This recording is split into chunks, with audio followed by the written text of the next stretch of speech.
Hey everyone, welcome back to the channel. Today I have a wonderful fall recipe for you all, a vegan apple crisp granola. You can make it high protein or you can keep it as is. Let's get to the recipe.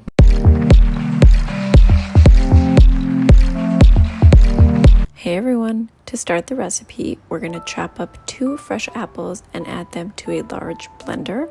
In addition to 6 medjool dates, we'll be using 12 total. We'll add some peanut butter, olive oil, cinnamon, nutmeg, cloves, and vanilla extract and combine until smooth and a puree.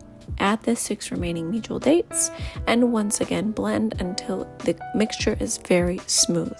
In a medium-sized bowl, have some oats, pulp, chia seeds, and flaxseed. Combine just lightly, add your wet mixture, and with a spatula combine until everything is really nice and saturated. To a baking tray with a baking mat or parchment paper, we'll add our combination and bake it for the very first time after making it a really nice large slab. Bake at 375-190 Celsius for 20 to 25 minutes.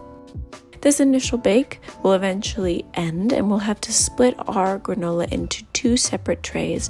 This just allows the granola to crisp up really nicely, especially if you're not using too much oil like in this recipe.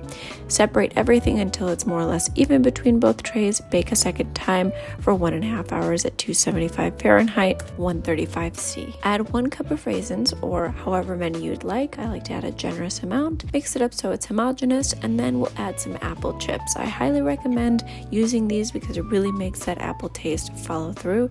Add 1 to 2 cups, whatever you prefer. This granola is enjoyed the best in the first week that it's made, but you can also freeze it and eat it for about 6 months. I chose to store my granola in a large plastic bag. You can use an airtight container, whatever you prefer, and enjoy. If you all enjoyed this recipe, be sure to subscribe to the channel for full recipe videos every Friday and daily shorts. See you next time.